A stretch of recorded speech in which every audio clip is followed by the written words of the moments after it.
That was a dainty clap. Yeah. No, me, not you. Oh, that was no, bad. mine was really bad. I mean, you'll kind of see it. I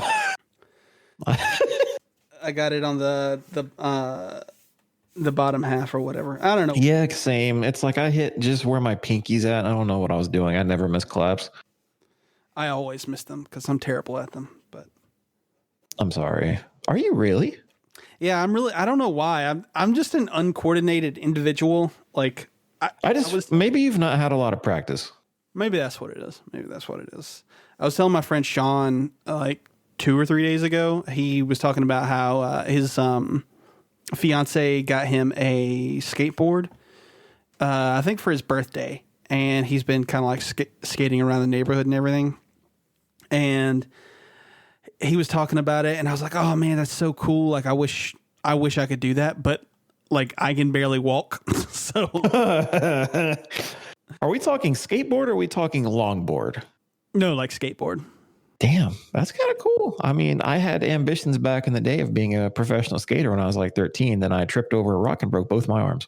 Oh God! I'm not joking. Right. Yep, it's like I say tripped, and I kind of did. Like my wheels on the bus go round and round. Now the skateboard wheels like hit a rock and flung me full forward force. Oh. Full force forward, and then I hit the ground with both of my arms because that's the only way I could brace myself. I didn't want to like land on my fucking face, which I guess might have been the better option. Yeah, and then like snap, and I was in so much pain. Which who would have thought that was one of the weaker pains that I'd go through in my life, because life likes to throw you some lemons, and I've been through much worse pains since then. But broke both of my arms. I was the talk of the middle school for a little while, and then I was out for a good while as well. I got to sit at home and do all my schoolwork at home. I don't know why. I could have gone to class, but maybe I was scared of the bullies. I don't know why I was out. Anyway, broke both my arms, Josh. It sucked. So make sure your friend Sean is doing okay. Broken arms, boy. Yes, it happens. The broken arms boy.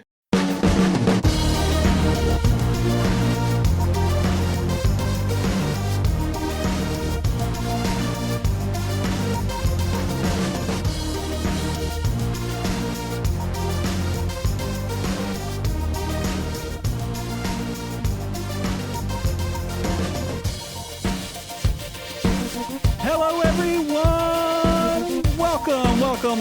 Welcome to Hunting Pixels, the official video game podcast of Culture Bop.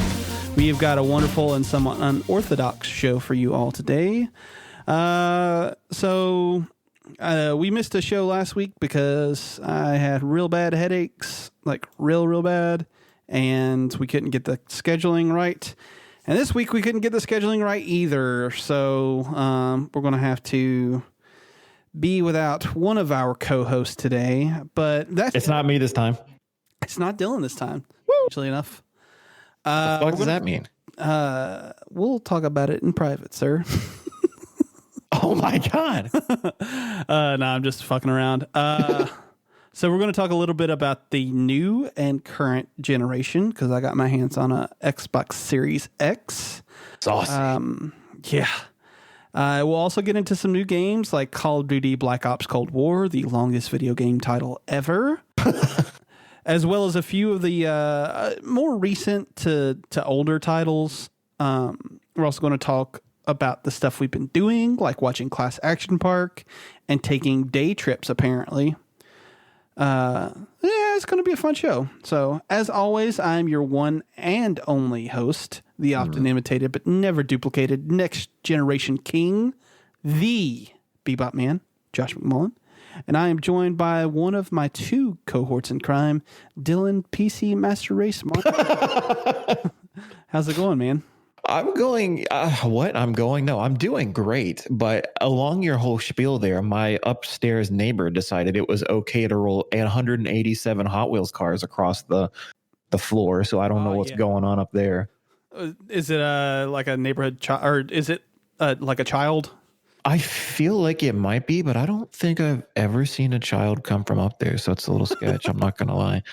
So I don't know what's going on out there, but I'm doing great, man. I'm doing great because I got my PC. Yes.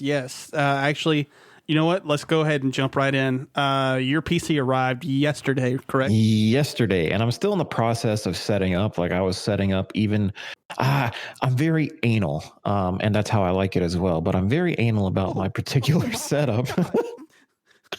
I just thought I'd slip that in there. That's what she said. Jesus Christ. Yeah, so I got dual monitors set up right now. Hang on, real quick. You've been real horny the past couple episodes. Are you okay? Maybe, Josh. I think I'm going through like I'm almost 30, and I think all my sexual energy is just coming out now. And what?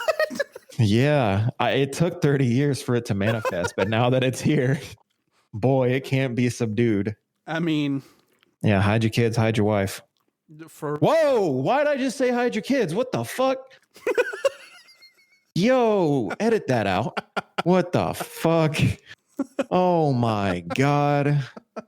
No, you know what? It's okay because I just meant like, this is not a PG show. That's what I meant. There, yes. Yep. Perfect. That's it. Nailed it. Who saved? Okay. Anyway, so I had to get everything set up. So this is from Origin PC. Love this company just because my PC arrived in one piece. So automatically they're at 10 for me. But it came and okay. So this is how it happened. I was watching UPS tracking all day. And then I get home, bring it up on the old computer, fuck that laptop. Just kidding. It's fine. But I was watching it, refresh. And then I see it's in the neighborhood and I'm super excited. And then I poke my head out the door and I see the UPS man like the next little apartment complex down. So I was like, okay, he's just going to walk it up to me. He doesn't. He gets back in the car, drives up like 10 parking spaces and then backs in, which I thought was dramatic. But he gets out and I'm standing out on the balcony like a 10-year-old. Like I'm excited for my Santa to come and drop me off a present.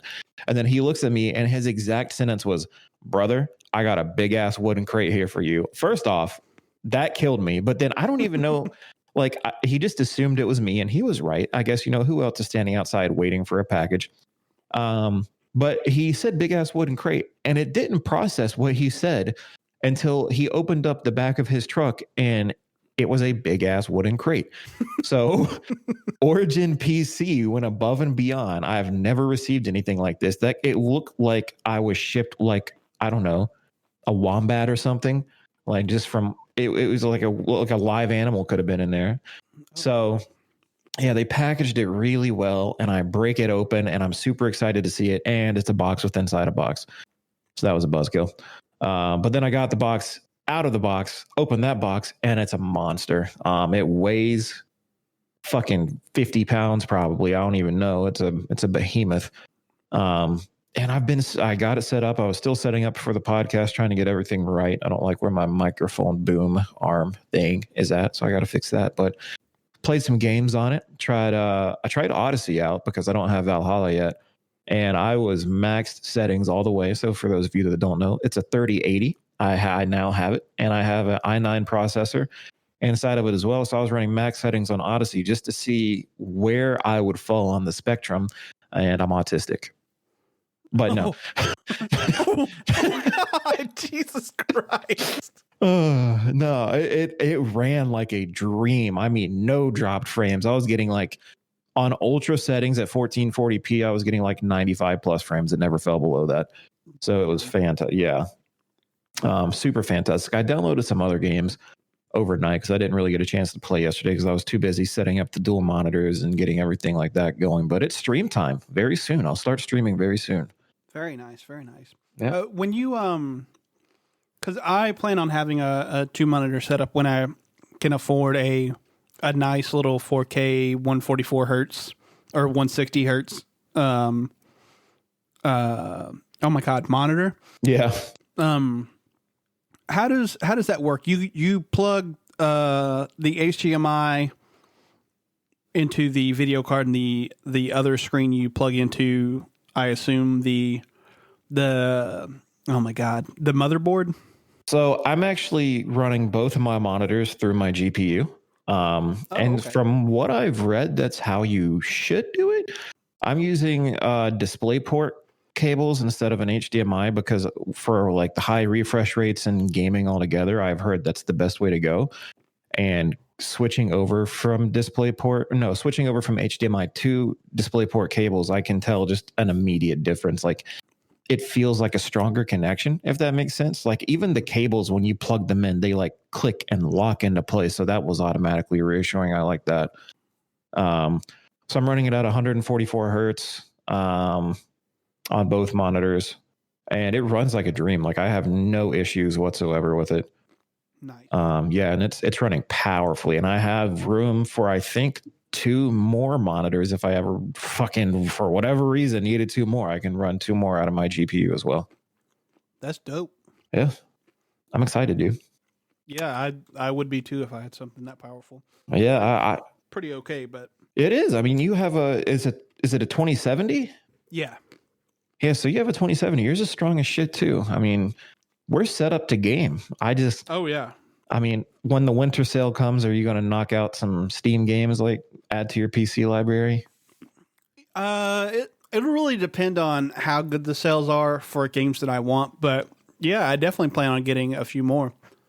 Yeah, because I know you that was a stupid question because you did just buy the Series X, so it's like you're going to knock out those winter sales before you knock out the Steam winter sale. Because unlike you, I am not PC Master Race. I don't know what happened, Josh. I always spoke out against it, and then I got one, and I was like, "Fuck everything else." So I understand why people play on PC. I really do, but I personally like having everything already set up out of the box for me. Does that make sense? Yeah, no, I totally get that. And really, if you want to get the most out of your PC, I feel like you need to play with keyboard and mouse on almost everything. And I really don't like playing with keyboard and mouse. Yeah. I've gotten pretty good at it with Dead by Daylight, but even like I was playing, I tried playing Crosscode on my PC, and that's a little like 16-bit. Oh, I got you. RPG. Okay. And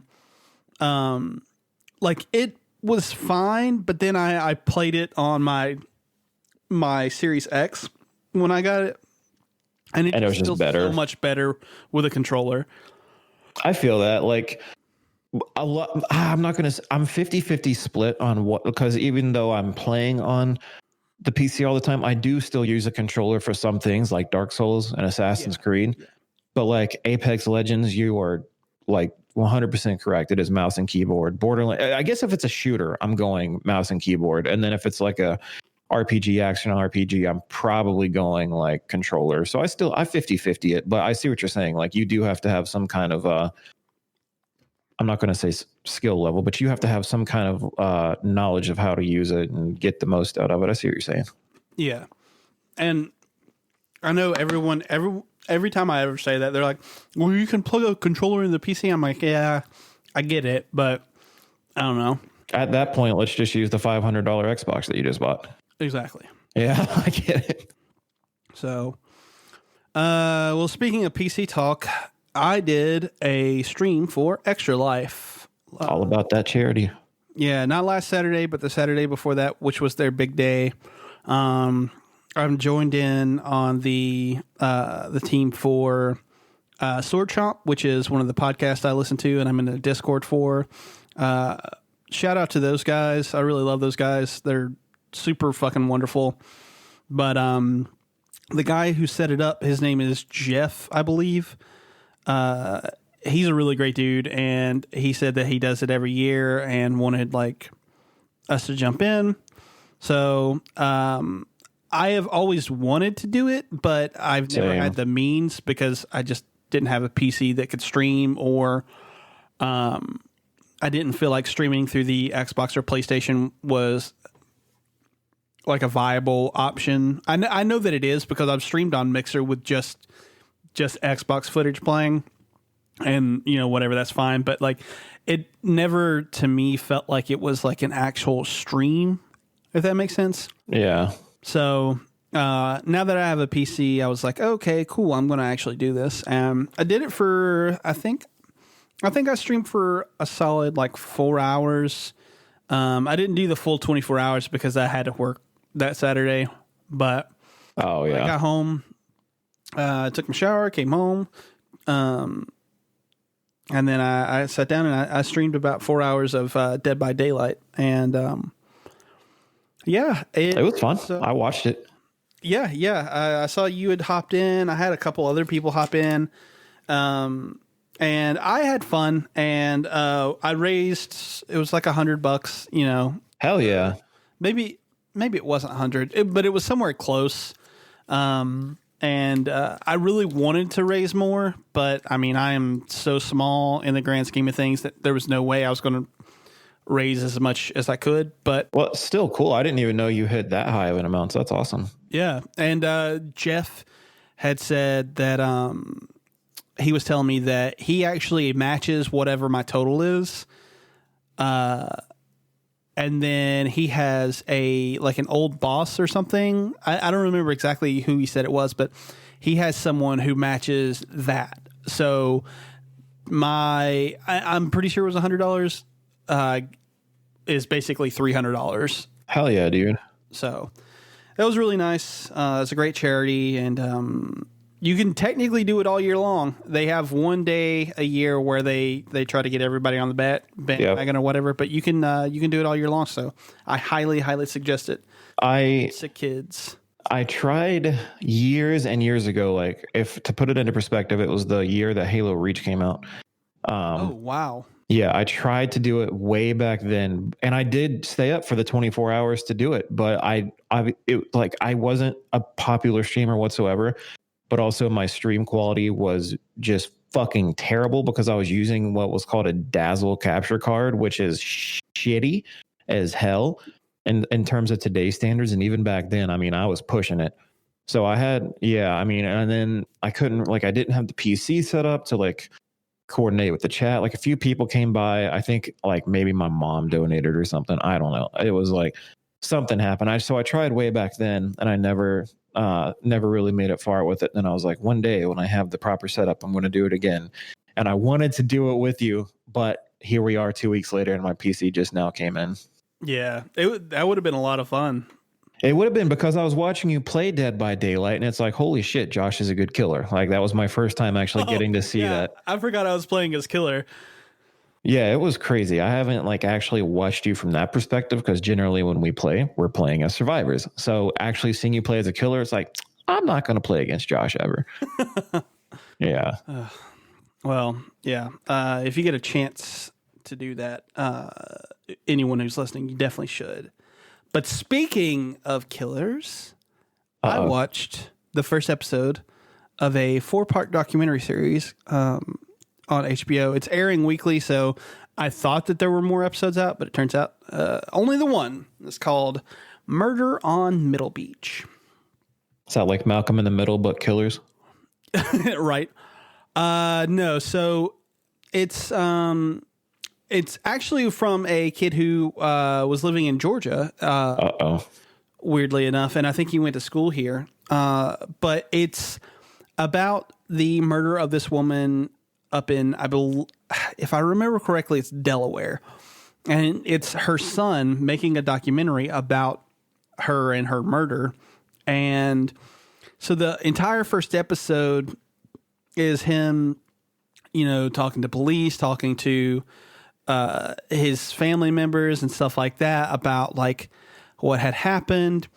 And the entire time he's trying to talk to his dad, who his mom actually divorced when he was, excuse me. Yes. Yeah. So she had divorced his dad when he was pretty young, I think, because he was the CEO for Southern Electric, I think, and he got let go because he was doing kind of some shady shit.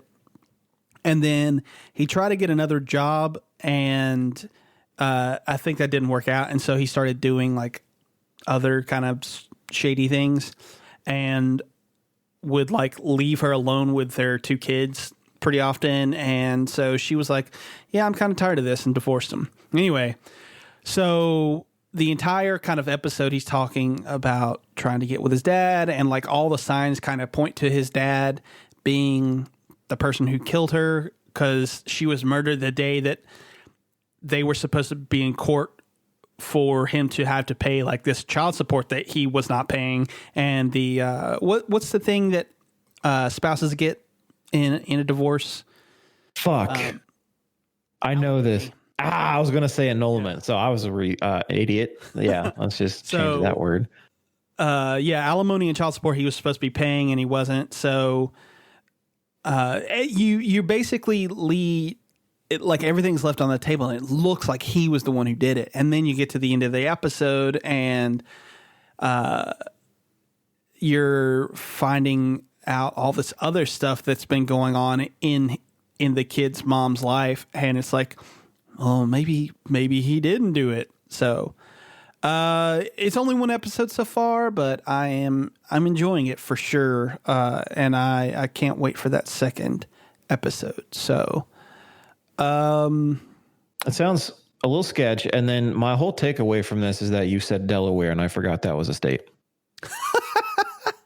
Fair enough. I think a lot of people forget that Delaware just... Yeah, like you just blew my mind. I was like, what did they do during the election? Like I heard so much about every other state, but I have no idea what Delaware did. Yeah, if it's not Delaware, it's Rhode Island, but I'm almost 100% positive that it is Delaware. So I don't know. I forgot. So thanks. You gave me a, what is that, geography? Yes. Yes, you gave me that kind of lesson today. Oh, well, I do try to both entertain and educate. You know who else is good with geography? I assume Kiki? She is. She's fantastic because she has a delivery service and she has to know the land. So we just watched Kiki's delivery service, and this was Sabrina's first time. So let me preface this by saying that Christmas is a month away.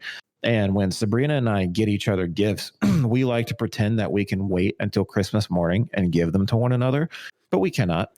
So what we do is we actually kind of turn it into a month of Christmas gift giving. Like if they come in through Amazon, we're just like, here's your gift. And that's kind of what we do for the entire month because it's fucking stupid. I hate Christmas, but I will at least get her gifts. And she does the same for me. So one of the things I got her was like 3 of the Ghibli movies. I got her ones that I think she's not seen. So I got her Kiki, Spirited Away, and I think it was Howl's Moving Castle. So all of those came in. Basically the 3 best ones. Yes. I mean, I love Princess Mononoke, but we already had that. And Totoro, but we already had that. Yeah. But yes, you're right. So Kiki's delivery service is the one that we chose to watch first. And first off, she loved it. But this is a movie that I remember seeing way back in the day. I haven't seen it in a good decade, probably. So getting to go back and watch that again was such a treat because especially getting to watch it with her and to see like a lot of her reactions the first time through. That was really great. She loved Gigi. That was like the highlight. Here's my thing though. And I don't know if you ever caught it or cared, but like when Kiki begins to lose her, like powers, her magic or whatever that allows her to fly. She works on being able to fly again, but she also like loses a connection with Gigi to where she can't hear him speak anymore. Mm-hmm. So she eventually, by the end of the movie, spoiler alert, she gets her powers back and she can fly again and she saves the day and it's a beautiful movie. Hurrah. But from the point where she loses the ability to hear Gigi all the way into the end, he never speaks again. Like even when she regains her powers. And I kind of was like, why? I mean, you can still see the relationship at the end, like when Gigi has his little kittens or whatever. And like, she's sitting on a rooftop with Gigi, like they still have a good, close relationship, but towards the end of the movie, you never hear him speak again. And I thought that was kind of weird. I don't know if you ever caught that or not. Yeah. The last time that I watched it, I think I kind of, I kind of caught that. And it was like the first time that I had caught it. And I think it has to do something with the kind of theme of her growing up. So like Gigi is sort of like her, I don't want to say imaginary friend because that's not really accurate, but like, it's almost like she's childish talking to Gigi, and then as she kind of like starts to grow up, like Gigi doesn't talk to her anymore. That's what okay. So the movie is one of the most wholesome movies you can ever watch, truly. For sure, yeah. And then I had that thought of not necessarily that he couldn't speak the whole time, but what if he was never speaking, like you just said, or, you know, paraphrasing what you just said. And it's like the whole time it was her imaginary friend. And then when she had that moment where she kind of had to get serious and grow up, like after that, he was just her cat, her familiar. And it kind of made me a little sad. Like that's probably the most sad I get in the whole movie is when she can't hear Gigi anymore. Mm-hmm. So yeah, it's a great movie, but it hits you in the feels in weird ways. Like I was talking to Dion, and he said that the part that makes him the saddest is when she actually leaves home for the first time. And that's which is, it's true, but from Kiki's perspective, she's super happy about it. And you know, that's like a happy point of the movie for her, but I kind of like it from Dion's point of view because he is a father. So I feel like in the father's shoes watching his little girl go away. So you get to have these emotions from different points of people. Like I enjoyed the part where we see her fly away because that's like her off on her grand adventure. But then with me, I guess the part that hit me the most is when Gigi can't talk anymore. And maybe that's me kind of correlating it with, I've been there, man. Like I stopped talking to my imaginary friends, you know, like 2 years ago. So I understand. Yeah, no, that to me, I think is the part that definitely did hit me the most the last time I watched it. And it's along the same lines of Toy Story 3, which I know I've talked about before, but at the end when he's giving away his toys and the little girl who he's giving them away to is like, oh, my cowboy or whatever. And he reaches out to like grab Woody and he's like, no, that's mine. And then he's like, he realizes that he has to let it go. Yeah. That shit just fucking hits me every fucking time. It makes me want to just bawl. Yeah. I mean, it's that face-to-face reality that we all grow up at some point. Some of us, hopefully. Yeah. But I don't know. It's just it's a good movie, but it'll hit you in some weird feels like a lot of the Ghibli movies will. Mm-hmm. Yeah. Kiki's Delivery Service might not be my favorite Miyazaki movie, but it is definitely top 5, maybe. Yeah, I'd say maybe same. Even top 3. I really like Kiki's Delivery Service a lot. Yeah, I think Kiki, Mononoke, and I want to say Totoro, but I could be completely wrong. Like I'm going to get her more of the movies probably, and we're going to watch them all, and I'll have a more educated opinion on what my favorites are. But as of right now, it's for sure top 3. That and Mononoke are top 3, but I don't know what the other third movie would be. Yeah, I think Spirited Away is my personal favorite, and then probably, oh, damn. Then probably Mononoke, and then after that, it's really hard. It is because they're all fucking good. Yeah, Miyazaki in the 80s was just fucking top notch. Yeah, I think we're going to watch Spirited Away next, so I'm excited for that. She's never seen that one either. Oh, very good. Yes, very good. Cool. Well, the last thing I've got on my list was a little documentary called Class Action Park. Have you seen the trailer for this by chance? I have not. I don't even know what this is. So Class Action Park is a documentary. It was also on HBO. Hang on, give me just a second. Kayla just texted me. Oh, okay. Oops. Okay. We'll see what she has to say. Anyway, so it's a HBO documentary about this old, like late 70s, all the way up through like up to I think 86 or 87 amusement park thing in New Jersey. And let's see, 78 to 96, actually. Never mind. Excuse me. And basically it was it had three separate things, and they were kind of separated by a highway. One was called the Alpine Center, one was called Motor World, and one was called Water World. And basically, it was like a whole bunch of these rides that were designed to get the maximum amount of like a thrill, but like it wasn't like roller coasters. It was like these, like one of the things that they highlighted was this. It was like this water slide that you did it was called the Cannonball Loop. There it is. So basically you would go down this slide and it was like super steep, and then you would do a loop in the water slide and then come out the other end. And one of the things about it was that they had sent test dummies down the thing, and the test dummies came out either like dismembered or decapitated. Oh my God. Yeah. So finally they kind of got it to where the test dummies were coming out all right. And so they were like, okay, time for human testing. And they would take their employees and offer them like $100 to go down it. And so they did it, and like some of the people, the way that one of the dudes described it was like you would have enough speed going down the incline to where you would hit the beginning of the loop and be fine, but once you got to the top of it, gravity would take effect, and basically you would kind of fall back onto your back at the top of the loop, and then you would come out the other side, and like you would have like your teeth knocked out, and fucking like, God. Yeah. What the hell? And some people were coming out with like almost like carpet burn on their skins, or like rug burn or something like that. And so they had to install a hatch at the top. And eventually they got to a point where people were like, they were coming out with like abrasions on them and stuff like that.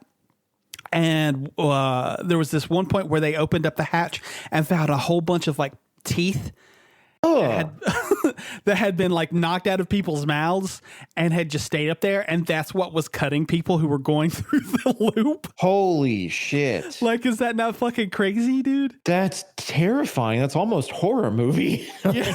Yeah. Oh, so my God. That was one of the more notorious things, but they had other stuff. Like they had this one that was like, they called it the Tarzan swing. And it was basically this little swing that was about 20 feet above like this pool, but the pool wasn't from like a man-made thing. It was like a lake sort of, and it was coming from a cold water creek. So when these people would jump from like 20 feet up in the air into this creek, they would land, and it would be so cold from the creek water that people would like go into shock and like not be able to like swim and stuff. I don't know how the fuck. I don't know how the fuck these motherfuckers got away with it, like at all. But yeah, man, the documentary kind of basically lays out how it was brought about and how it like was developed and everything. And they take you through some of the most notorious rides. And apparently they tried like some class action lawsuits against it and stuff like that never got through, or if they did get through, the owner just would not pay the bills. Yeah. Yeah. So, I'm stressed out just listening to you. It's a really well-made documentary, and I highly recommend it. It was really amusing. It gets really dark towards the end because I think they said that like six people died at the park, and that's Jesus Christ. Maybe let's just stop making rides at this point. Yeah. So yeah, God. It was 6 people. It was 6 people from 1980 to 1987. That's awful. So they eventually shut it down, and it became sort of just like a legend. But yeah, man, it's a really well-made documentary, and I really, really recommend it because you get to see kind of the unchecked ambition of the 80s. Like, it sounds like an amusement park made by the Jackass crew. Well, it's funny you say that because there was a movie that came out in like 2016, 2017, I think, that was kind of based on Action Park, and Johnny Knoxville was in it. Oh my God. Yeah. So it was called Action Point, and it released in 2018. It was actually shot in like 2017, but that's crazy. Highly recommend it. Really, really enjoyable. Or, well, not enjoyable, but entertaining for sure. So, all right. Yeah. That's so crazy, dude. Fucked up.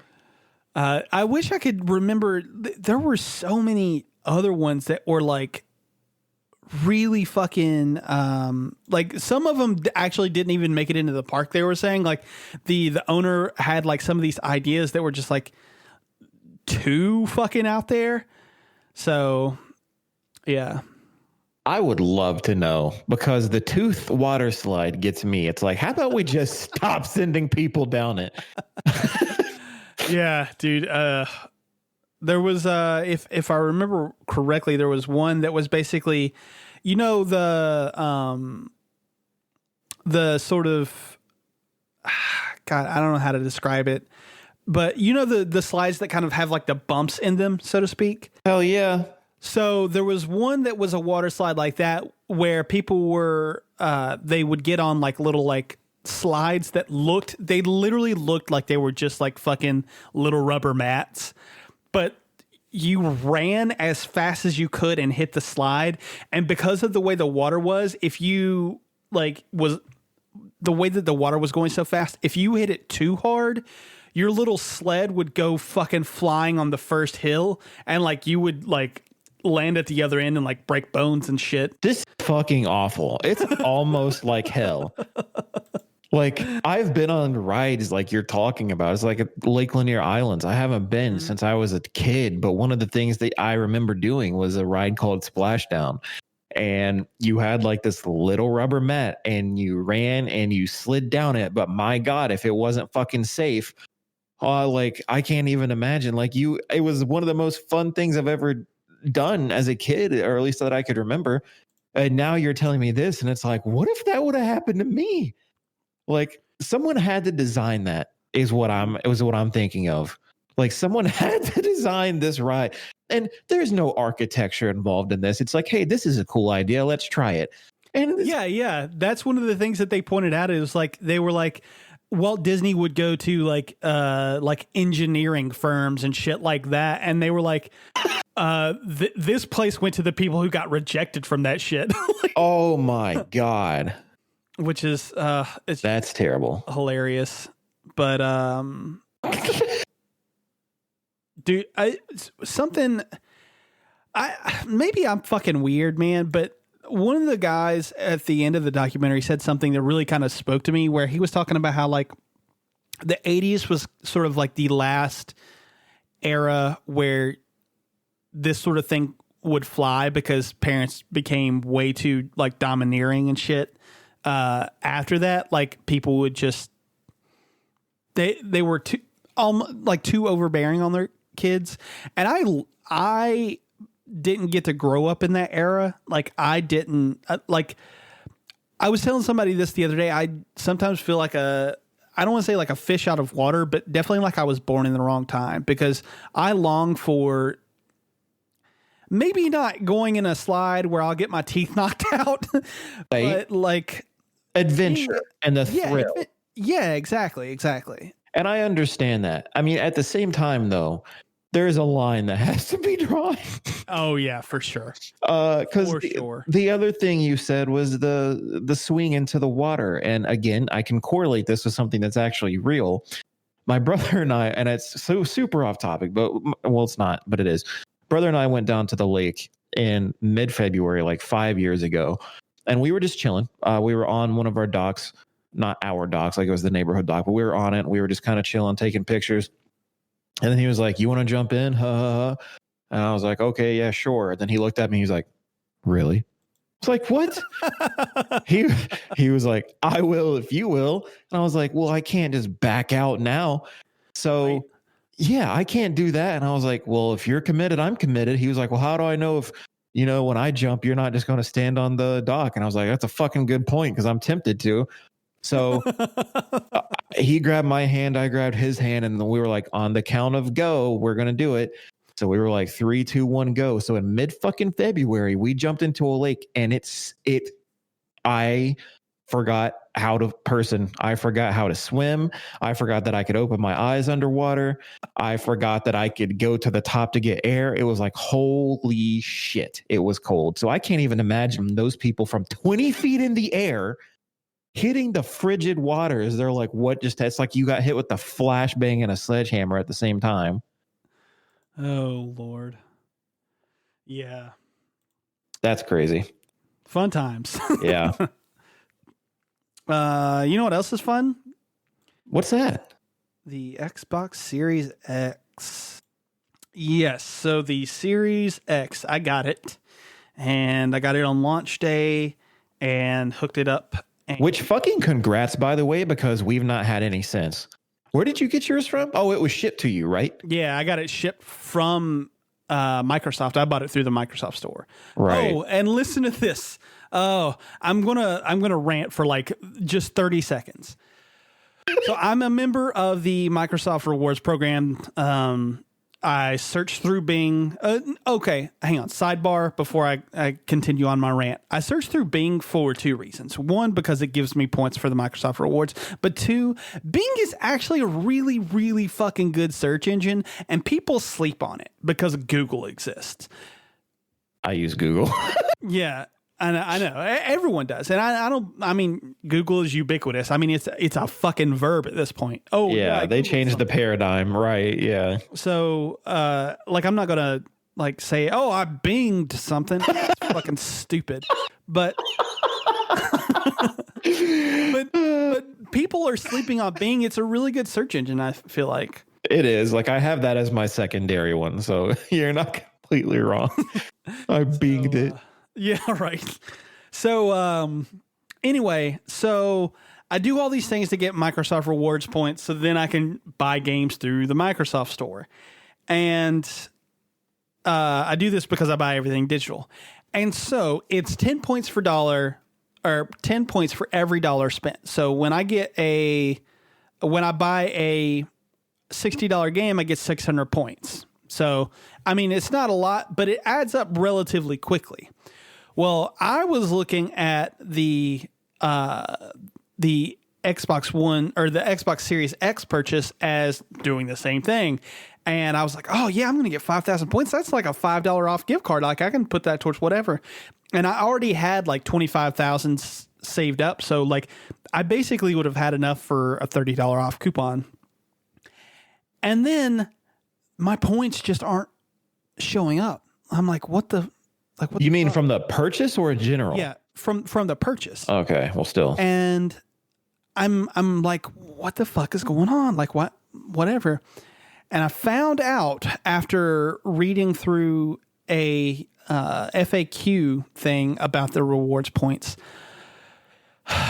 Consoles and other high-priced items like tablets and stuff like that don't do the $10 per every $1 or 10 points for every $1 spent. They do it 1 point per dollar. So I only got 500 points for my fucking console. Yo. That fucking pissed me off so bad.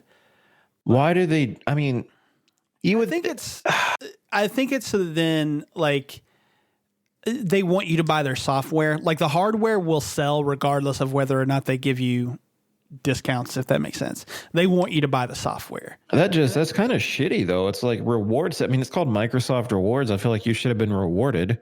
Yeah, I agree. But if I want to get really pissy about it, like it's not as bad as the PlayStation rewards program. The PlayStation is 1 point per every dollar. So by the time that you save up enough points to get anything, you've bought 600 games.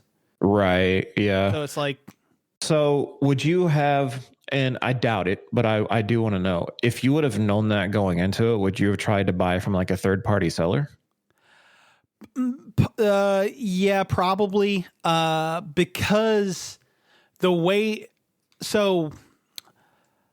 that I ended up paying for it was I used some gift cards from Microsoft, which actually gave me points because it's technically a digital purchase, but I used the balance that I had left over plus the Microsoft gift cards to pay off about half the console, and then I just paid the rest off on my credit card. So that was kind of cool that I could use my balance, but had I not gone through them, I probably would have ordered through like a Target or a Walmart or whatever. Yeah, because right now I feel like no, fuck them. I feel like you could have fuck AT&T. I feel I feel like you could have probably found one from Target because as of right now, PlayStation 5 is also released, but we do not have any. We have not had any since day one. But like we're getting some trucks on Friday, 2 trucks, and there is going to be an Xbox on there. So at least they are actively coming, even though it's in small numbers, whereas PlayStations are fucking non-existent. Yeah, you're not going to be able to find them. No. So. And then they're about to release in the UK tomorrow, I think, right? Yep. They're I think the rest of the world should be getting theirs on Friday. I think it was a limited release for like 6 countries. I think it was like the US, Japan, Australia, New Zealand, and like maybe 3 or 4 more countries. But that was for the PlayStation? Yeah, for the PlayStation. Yeah, because I think Xbox released theirs worldwide on all. They did, and it was Phil Spencer just said that he's like, this is the biggest Xbox release, blah blah blah. And I think it's because as opposed to, I think what did they do for the one? I think they did like 13 countries or something like that, and this time they did like 30 something, if I'm not mistaken. It's possible. I'd have to look at the logistics, but yeah, that sounds right. Yeah, and so of course they're going to have the biggest Xbox, launch that they have had, which I'm not taking anything away from them, but it's like, I wish PlayStation would have done something similar. I don't know why they did not, personally. I mean, we've talked about this for the past few months. It's like their whole launch process has been a little fucked. Yeah. But how do you like your Xbox?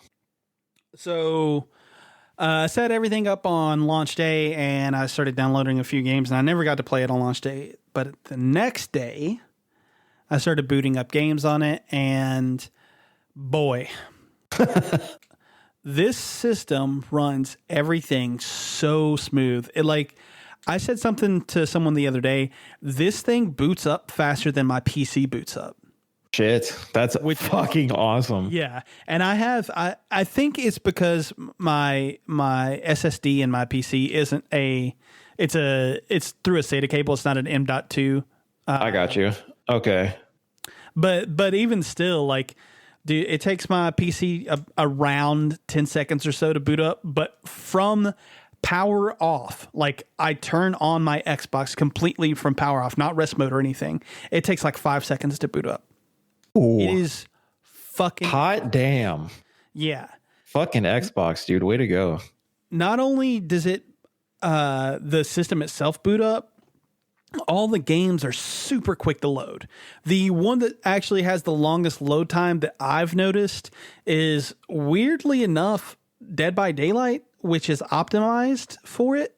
But I think that's just because the nature of the game. It is an online game, so it's got a lot of assets. Did Dead by Daylight do anything different with the Series X? Did they add any type of ray tracing or anything like that? I'm really not sure. I know that I can. Do you see a difference? That it looks better. Okay. Yeah. Okay. Looks better, but I can't the character models are all the same. Got you. And I haven't, because I've been playing it on my PC. I can't really tell what the difference is between the version I was playing on my Xbox One versus my Series X. I got you. Used to looking at the way it looks on PC, if that makes sense. Yeah, okay, that makes sense. What else did you say? You said Cold War, right? Yeah, which... okay, you'll get into that in a minute, though. Yeah, I'll get into that in just a second. But... So aside from the games that you have listed on what you've been playing, have you played anything else like you did with Dead by Daylight? Yeah. So I loaded up. I'm actually going to go to. I've got it booted up right now. Do you play on your monitor? No, I don't. Oh, okay. I've got it connected to my TV, but the way that my room is set up, You can just kind of swivel. yeah. So I played. I booted up Destiny. Destiny 2 on this machine. It is so fucking fast and smooth. It is honestly ridiculous. Really? On the Xbox One, I don't really play Destiny all that much, but I try to play with Little Dylan when I can, because that's like his favorite game. But it was always such a hassle to get it to boot up on either the old gen systems. It would just literally take forever. This thing gets me from boot up to the start menu to my character select screen in maybe 10 seconds. That's I love it. Like, that's something that's what I'm excited about for this generation of games. I know they're going to look fantastic, but just the accessibility being made that much faster is so crazy to me. Yeah. I was talking to Austin, work Austin, and he says he was watching a comparison video, and I don't know if it was between the PS5 or the Series X, but he was like watching how long it took someone to sim like an entire season of the NHL franchise. And he said, like, on the older system, it would take 10 minutes, whereas on the new system, it takes like 2 or 3 or something and that's an entire fucking season. So I just think that's pretty cool. The processing power behind them is tripled now, maybe, if not more. Yeah, it's vastly different. That is so cool. The computational power of the Xbox One, if I remember correctly, like I know that that's not like actual computational power. It's more to do with like the output or whatever. Was something like 1.4 teraflops or something. Oh, it was teraflops. Like 12. So like, that's a fucking godsend to a lot of people. Like, can you imagine? And this is how I kind of explained it to other Austin as well. It's like going from the original Xbox and then getting the step up immediately to an Xbox One. Like, that's kind of the jump that this system or this generation just made. It's like, even from the I meant Xbox One X, by the way, when I said that. Yeah. So even from the One X all the way to the Series X, it's like, that is such a big difference. People are going to have their minds blown. Oh yeah. This is for sure. Great generation. So I'm looking at this, the One S, which is the one that I had. The graphics output was 1.23 teraflops. The processor was capped at 1.75 gigahertz, whereas whereas the Series X was the 12 teraflops. Obviously, they've been touting that for fucking forever. But the hang on, where's the CPU? Blow me away. I need to know. Is running at 3.8 gigahertz. That's pretty fucking good, man. Like, that's more than my PC's is running at. Oh shit! This is running at I think 3.7. Yeah. So it's fucking ridiculous. That's so cool. Like that. This is the closest console players will get to having a PC. Like, it's right there. Like, if they don't have to get one anymore. I mean, it's like if you were a person wanting to step into the world of PC gaming, I would still recommend it. But if you want to stay true to a console, that's what you know and love. This is it. You're fucking there. Yeah, I'm really, really impressed with what these machines. The PlayStation specs aren't far off. So yeah. I'm really impressed with what these systems are able to do. That's really cool. Really impressed with the fact that the games are they're able to not only are they able to load quicker, but their download sizes have come down pretty drastically. Like with the exception, obviously, of old games that are still running technically on Xbox One software, so to speak. Where is it? I think. Yeah. So Minecraft is still sitting at 2.99 megabytes. Like that didn't go down any. Right. My Friday the 13th is still sitting at like 9.3 gigabytes. So whatever. But like Destiny, which is now like optimized or whatever, is only 65 gigs. That's and it was like 108, good. I think, before on the 1S that I had. So this is it. Yeah. To me, I was listening to a podcast the other day, and something they said really struck me, and it's that what are we going to do for the next generation? Like, this is kind of like 8K really, really isn't perceptible to the human eye. We can't even get 4K right yet. So yeah. Plus that technology is just not there. Like, right. I was looking for TVs for they had the 2.1 HDMI with the 4K, and they had like the higher refresh rates or whatever. And even TVs with the 120 hertz refresh rate, they are sitting at over $2,000 for like 55 inches. So like the technology is still just not there in terms of like consumer grade television that's like affordable. Right. Oh yeah, the affordability is the biggest thing. I feel like this generation, and I might be wrong, but I feel like this generation will be the one that lasts the longest. So this past generation lasted from 2013 till now, which is 7 years. Yeah. So I feel like this one is going to go well beyond that, because like you said, what's next? I mean, you can put faster processors in there, or you can give us the ability to, like, so you said it runs at how many gigahertz? It's like 3.8.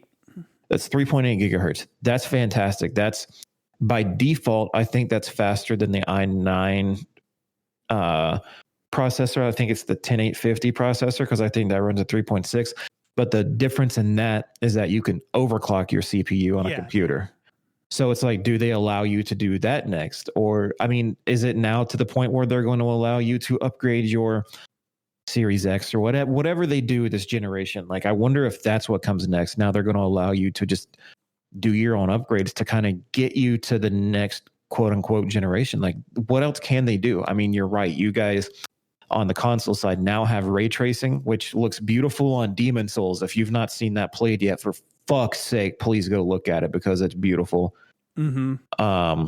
So yeah, I mean, you make a valid point. What can possibly come next? I mean, you have the 4K capability, you have ray tracing, you have a fantastic processor from the sounds of it. Yeah. You have, I mean, storage capabilities, I think, need to be better. What did your Series X come with? It came with a terabyte, which actually, like, a lot of people have been complaining about that it's only a terabyte, but I'm looking at mine right now, and like, I've got I'd say 1, 2, 3, 4, 5, 6, 7, 8, 9, 10, 11, 12 big AAA games and several indies. I've got 29 games on my console right now. And I mean, all my storage is basically taken up. I've only got 1.4 gigs left, but like, I don't that's a lot. Yeah. I mean, you've need any more than that. Right. And if you do, and I hate saying this because I still know people who don't have a solid internet connection. Like, even I myself, up until this year, had no internet connection. But it's like, and I know it's more of a hassle, but it's like, you could just delete it and then re-download a game. Like, I mean, it's not that big of a deal unless you have a terrible internet connection. And then I understand completely. But I mean, that's an option too. And it's probably a lot more accessible now. But from what you said, they're also downsizing game file sizes as well. Because what did you say Destiny was at? It's like 60 something? Yeah, it's like 68 gigs. That's really good. I mean, I'm not going to say shit until I know what Call of Duty is, but yeah. Call of Duty, actually, what's really smart about what they're doing with Call of Duty is they allow you to only download what you're going to use. I downloaded everything just because, like, I want to play through everything at least once. So are you talking campaign zombies multiplayer? Mm-hmm. Yeah. Is there also a new Warzone for Cold War? Yes, but it's actually a separate add-on. So okay, so let's just cancel that. So campaign, zombies, and multiplayer. Could you tell me what those three together have made your game size? Yes. So all of it together is 130. Yeah, 130.7 gigs. Now, if I were to take off like zombies, the Dead Ops arcade, and the campaign, I'm only looking at, let's see, 32, 27. The HD textures is another 38. I'm looking at somewhere in the neighborhood of around 80 gigs. And that's not bad for the multiplayer. Yeah, for the base game and the multiplayer, the HD textures and the ray tracing. That how much you can see how much the ray tracing adds in terms of file size? Yep. How much is it? It's so it doesn't give me an exact thing, but it says no more than 11.8 gigs. That's crazy. I love that it shows you that. Like, that allows you to truly get into your games more than a way that you could not before. I also like that so is that for any game that you can do that, or is that just like a Cold War thing? Like, you can choose what's installed? So far, this is the only game that I've seen that like allows you to do that. So if you wanted to, you could just keep the multiplayer, right? Like, and like I guess like when you say the base game, I mean, you're not counting the story and zombies, are you? Or no. So the base game is, I guess, like the code for how the game runs, right? So those other two things, yeah. The base game is sitting at 32. If I were to take off like the campaign, the zombies, and the Dead Ops arcade, if I were to take off all of those, it would drop substantially. Yeah. That's pretty cool to me because, like, I mean, realistically, once you play through the Cold War campaign once or twice, like, you're not really going to do it again. Yeah. And then zombies, like, you're either a zombies person or you're not. Like, I mean, that's just how I see it. So I like that they give you that option. And in order, I mean, that'll drop it by, I mean, what did you say? So 130. So you're dropping it by 50 gigs. That's big time. Yeah. Yeah. So that's really cool that they did that. I hope more games take advantage of that if they have a tremendous file size like that, or maybe like Gears 5 or the Halo Master Chief bundle. Have you tried the Master Chief collection? Like, can you choose which ones get installed and which do not? I know you can on PC. Let me check. I actually haven't even checked over here. Because if you can like take away Halo or just like choose which ones get installed whenever you want to play it, that'd be huge too. Like, Microsoft is, I mean, I know it's not Microsoft. I mean, if they did it with Halo, it would be their call, but I know Activision's probably the one that was like, yeah, you can pick and choose which ones you get.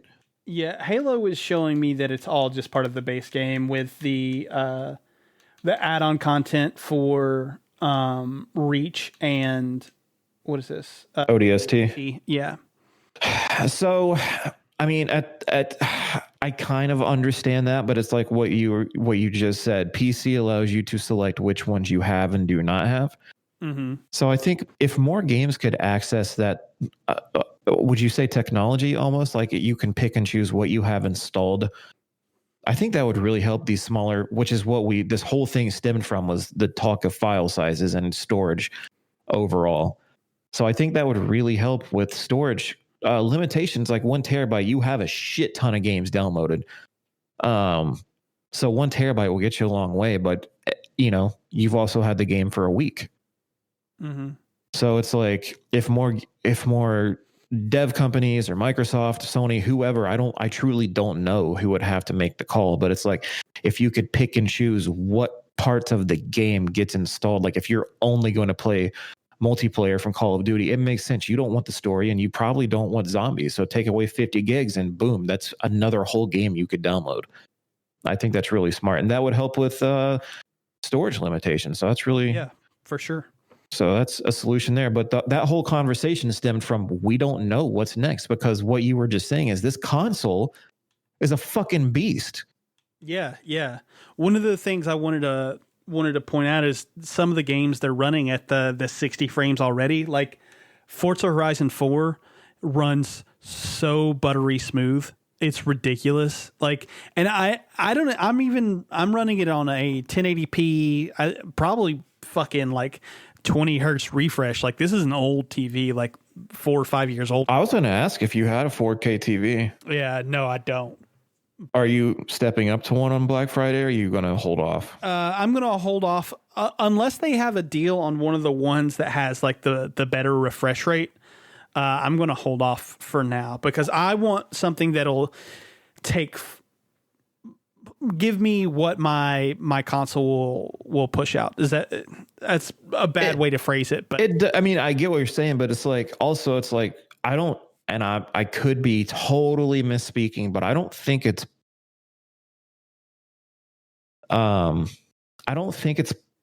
like I said, I could be misspeaking, but 4K 120 frames, like I don't even think PCs can do that right now. Even mine, I don't think it's possible. Yours might be able to, since you got that real nice card. But I think it's because if you look at games like Valhalla, it's like people running it at 4K are just hitting 60 frames. Mm-hmm. Just hitting 60 frames.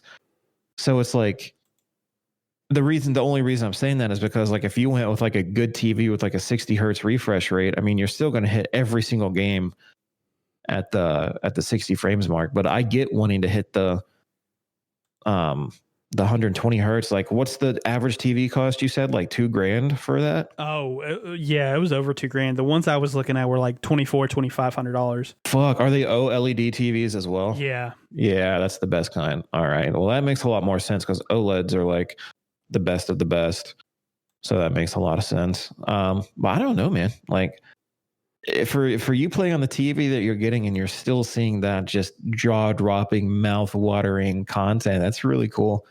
That's a huge upgrade. The 60 frames per second thing is like, it's night and day with, I don't know. Anyway, we've been going a long time on this. But it's cool though, because it's like you have a hands-on experience with it, and I think people need to know, whether it's 1 to 20 people. Like, I mean, you probably just sold some Xboxes during that. I really do feel like if you skipped the last generation, or like you're someone who really just wants like the newest things, I really, really suggest that if you can, obviously, the Rona has kind of just fucked everybody over with like not having jobs, and like these things are in short supply, so you might not be able to get your hands on one and stuff like that. But like, if you can afford it, and if you can like find one, I really suggest trying to pick up one of these new machines. It's night and day compared to what would you say even the one? Yeah. Okay. So like the base Xbox One and the base PS4. Yeah. It's a huge leap. Mm-hmm. Yeah. I haven't, cool. I haven't had any experience with the One X, so I genuinely don't know how big of a difference it is between the two. But I mean, just looking at the specs that they had, I mean, it looks like it would be a big difference. So this is big time. Yeah. It's a good year for games. Like 2020 sucked for everything else, but in terms of games, aside from my one game being delayed 87 times, like it's a good year. So that's cool. I'm excited to see what comes out that you can take full advantage of. Like, you have Cold War, which we'll talk about in a minute, but like whatever next you get, which is, I'm assuming, Cyberpunk. Are you going down that road? I'm going to wait till. So from what I understand, what I was reading, they've been making the game for the Xbox One and the PS4. So when they at some point started working on the next gen games, they were just going to port them. So it's my understanding that what's coming for these is going to be ports, and that they are not coming with the base launch in December. They're coming sometime later next year. That's what I understand to be true. I don't know if that's actually true or not. I hope it's not, because that'd be a great game for people to take advantage of the ray tracing with. Mm-hmm. Would be Cyberpunk. So if it's not Cyberpunk, do you have something else like that's on your to get? if it's not Cyberpunk, well, God, I'm a little annoyed, honestly, because of the fact that Cyberpunk was delayed, the Medium got delayed out of December, and I was really, really fucking looking forward to that game. Have you seen? I know what happened. Yeah, I don't know a lot about it, but I know that it got delayed on the exact day. So it got delayed because it was coming out on the exact day that Cyberpunk was, right? Yeah. I was listening to the What's Good Game podcast, and they were saying, like, can you fucking blame them? Because who wants to go up against that? You know? Right. So I haven't heard a lot about it, but I know it did get pushed back because of that. Yeah. So it's from Bloober Team, who people who listen to the podcast know I really like that developer. And you should go check out the trailer. It's very fucking cool. They have this sort of like game concept going on where like you're controlling two characters at once, sort of thing, or like the same character across two worlds at once because you're a medium and you can go into like the ghost world and shit. The trailer for it looked fucking rad, and I'm very, very excited about that game. So, but now that it got pushed back, now that it got pushed back, are you excited about anything?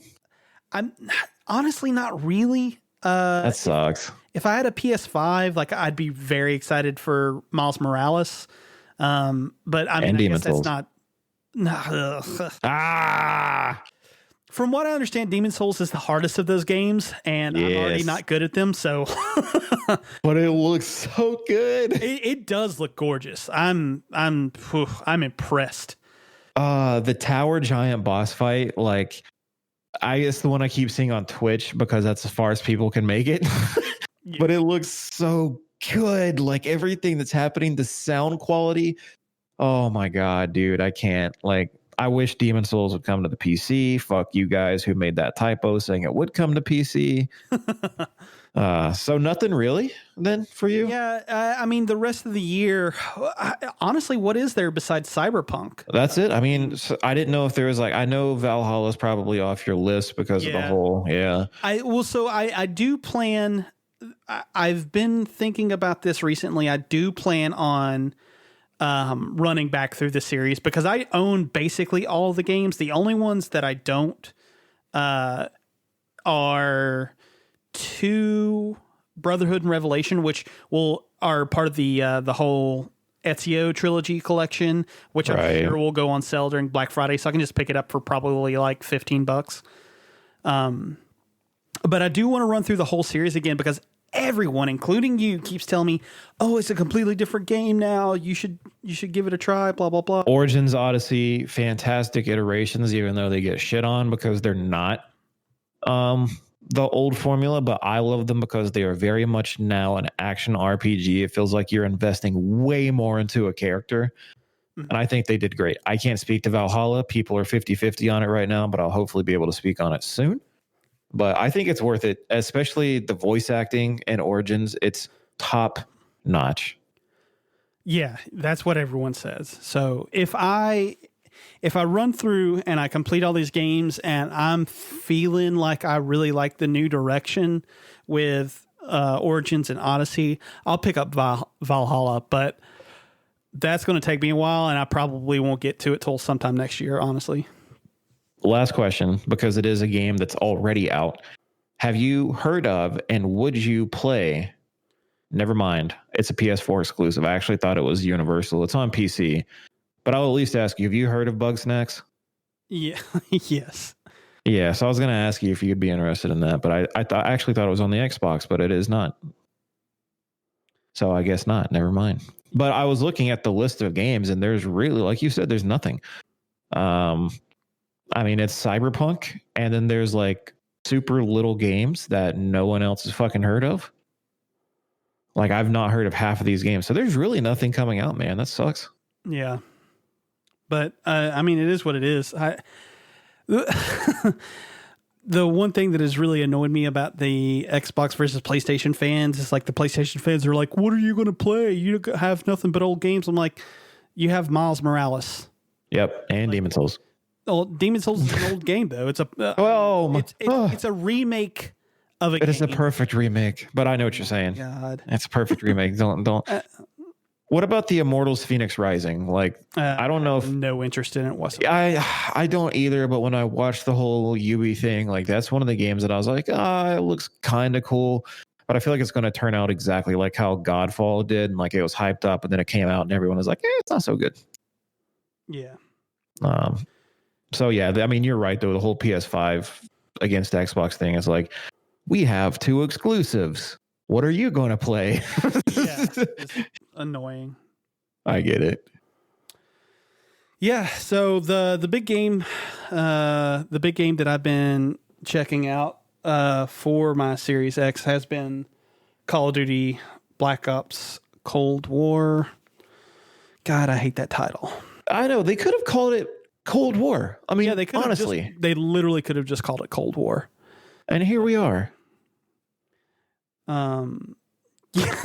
But yeah, so it's a continuation of the first Black Ops storyline and takes place in the 80s. And I really like the first Black Ops, especially the campaign.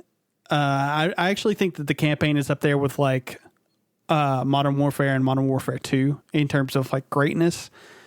Did you finish it? I haven't finished it yet because I've been playing multiplayer on it on and off. And this game is really fucking pretty on the Series X. I watched a little bit of Little Dylan playing it last night on the 1S, and it just, boy, the comparison between the two is night and day. Like everything looks, I don't want to say muddy because that's wrong. It still looks good on the 1S, but like compared between the two, like it really is like hugely different. And yeah, once you have that power, there's no going back. Yeah. And I mean, the thing is, I don't want to make it sound like it's just another Call of Duty, because like that really has a bad connotation on it, and I feel like it's become popular for people to shit on Call of Duty because it's like the frat bro shooter or whatever. But like, when I say this, I mean it as a compliment. It's another Call of Duty. The gameplay hasn't really switched all that much. The campaign does have some cool stuff in it where like you actually select the missions that you go on, and you can replay the missions from the little like quote unquote hub world. And they also have side quests in this one, which is cool. That's kind of weird. Yeah, right. But the big thing that everyone is going to be here for is multiplayer. And I haven't touched zombies, so I can't really speak to it. But like the multiplayer is really fast, like surprisingly fast, and still feels just as good as any other Call of Duty. When you say fast, you mean like the games themselves play faster? Like because like they still cap out around like 10 minutes or so per match. But like the boots on the ground combat plays fast. Yeah, like you in what core, I guess, like just regular whatever. Right. You're killing people in like 3 or 4 shots. So it's just like Modern Warfare. Yeah. I feel like in other Call of Duties, like Advanced Warfare, Black Ops 3, stuff like that, it took longer. And if you go back to like old like Xbox 360 Call of Duty, it took even longer. But this is like and they're dead, sort of. So did you play the last game, Modern Warfare? Did you play that multiplayer? Yes, I did. Yeah, because they dropped in that. But yeah. Yeah, okay. So it's just like that. That's weird. But that's good though, because I still feel like that should make people play more strategically, but you know. Yeah, you would think so. There are still like there's still motherfuckers that just run around or like everywhere. Yep. Let's run and gun. Yep. I hate those people.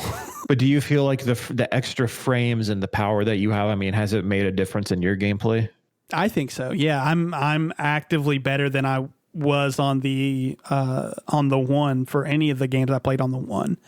Like I was checking my stats last night. My overall kill to death ratio is sitting around like a 1.36 right now. Okay. And that's because I've had like a couple of bad games. But I feel like even with Modern Warfare last year, like I was barely over like a 1. I was like at a 1.02 and stuff like that. It makes you play a lot differently when you start dying in half a second. For sure. Yep. So to touch on that as well, what about I don't know what the fuck they're calling it, Cold War Warzone? Like, have you tried that? I actually haven't yet because my hard drive is filled up with a bunch of stuff, and I liked Warzone, but I don't think I'm a big battle royale guy. I feel that. I understand.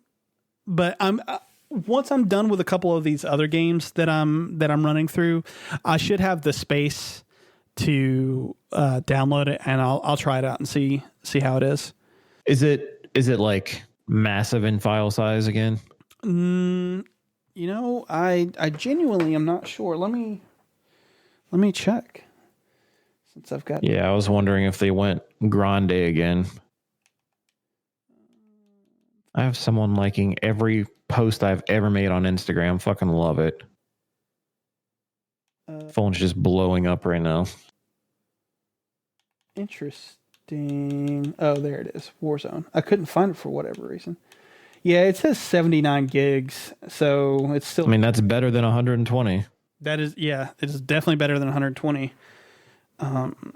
So, yeah. That's Call of Duty. I mean, you're right. That is Call of Duty, isn't it? That's what it all comes down to. It's the multiplayer and the campaign and who plays zombies. Yep. But you were just talking about a battle royale, so yeah, Apex Legends. Apex Legends, yeah. So the 3 games that I have listed as what I've been playing are all from pre Super PC. So the only game that I have that I've tried on both is Apex Legends. I think I don't even remember the last podcast we did, Josh. I feel like I did talk about Apex though. And it's still my number one multiplayer game that I'm playing right now. Well, competitive. And it's so much fun. I know people are kind of getting a little pissy with it because of what they did with the battle pass, making it essentially twice as hard as it was before. To even gain 1 level. They kind of alleviated it with the little tweak. It's still a little difficult, but I'm not focusing on the battle pass. I'm just going in there to play and win some games. And I have like in what I sent you, I think I sent you the pictures. Like I won a game, and I know that sounds stupid. Like that's like the highlight of my whole Apex experience, but it's not as easy as people think to win games, at least. No, it's really not. Yeah, not for the casual player. So I won a game, and I'm so loving it. And I was loving it beforehand, but now that I can play it on this system, like you said with Call of Duty, it's a night and day difference. Even stepping up from a 1660 Ti with an i5 processor, going to this, I mean, I'm not saying it like that's a great system. Like it's a good system, especially the processor is what really hinders me with only like 8 gigs of RAM. Like I was really hindered with it. But when I step over to this, a 3080 with an i9 and 32 gigs of RAM, it runs so smoothly. And the phrase rings true: frames win games. And it's like I'm hitting a constant like 120 or whatever the fuck I'm playing at. It's so smooth now, and I love it. I can see everything so much better. I feel like I'm in the game somehow. And I also have G-Sync enabled on this monitor.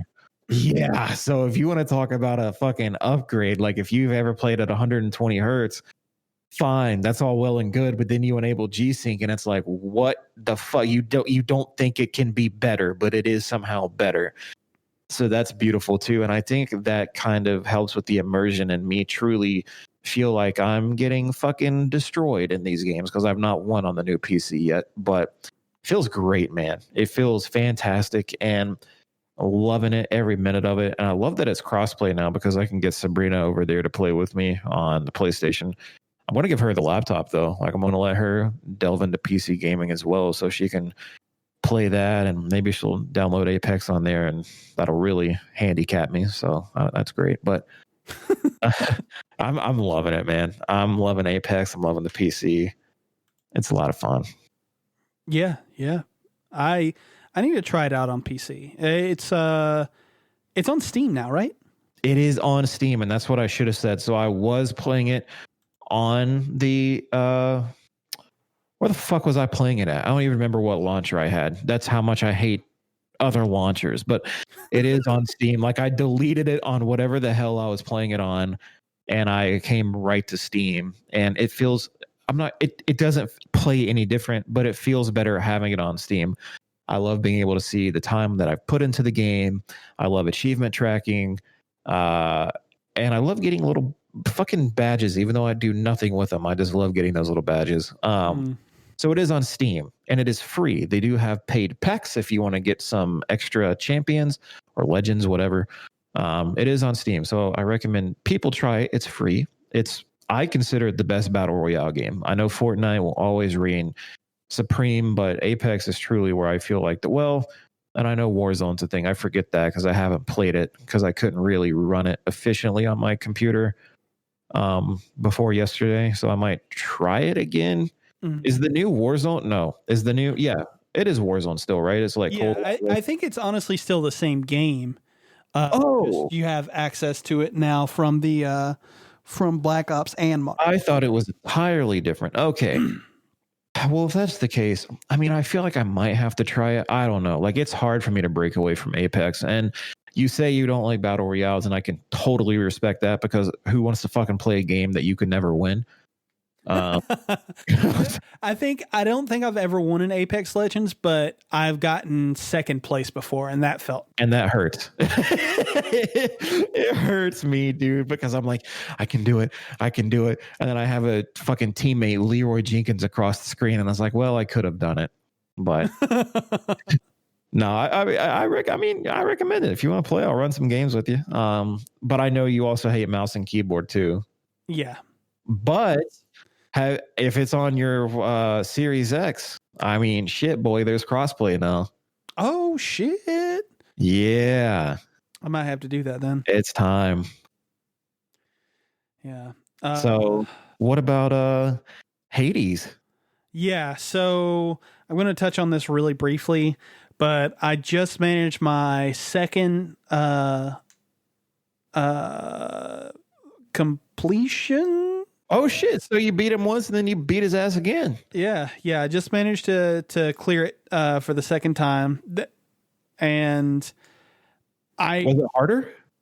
No, it seems to me to get progressively easier.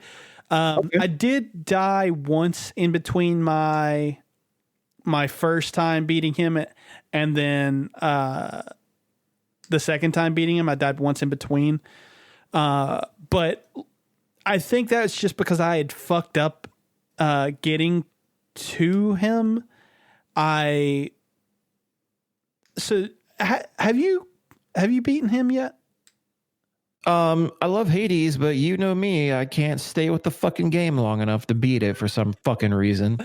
Okay, so I made it to, what is it, Theseus, the duo boss fight? Yeah. Is that it? Yeah. Theseus and the Minotaur. Right.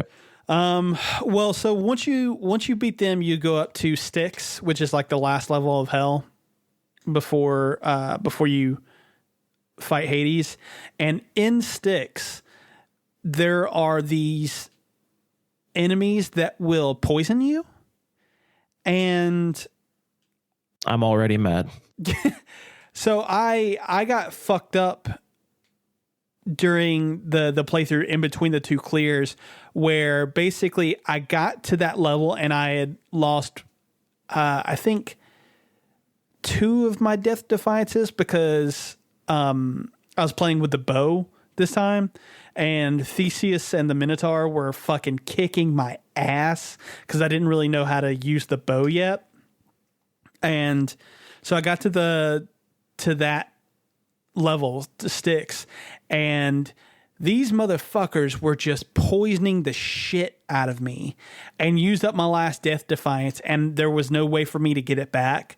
So when I finally got to the fight with Hades, I was at like a quarter of health and no more Death Defiances, and he just fucking kicked my ass. Oh, damn. How do you like the bow, though? It's different. I really like the shield and the sword a lot. Pokemon? Yeah, right. The shield is my favorite weapon. I feel I'm gonna have to give it another shot. I feel like I fucking used it wrong. Well, the thing that I like about it is that it allows me to kind of get in nice and close, but it also lets me like be defensive when I need to. Whereas I feel like the sword, like there's no parrying, there's no fucking deflecting, anything like that. It's just I have to get in close.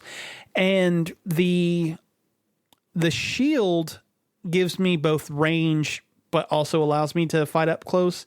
And then the bow is exclusively from far away. So yeah. It's just a different play style. I think it's got some cool abilities for the bow that I haven't even unlocked all of them yet, but some of the ones you get from the gods are pretty sick. Like I love like the chaining of attacks, like how they can bounce between enemies, and then all of Zeus's shit is so fucking overpowered. Yeah. I love it. Yes.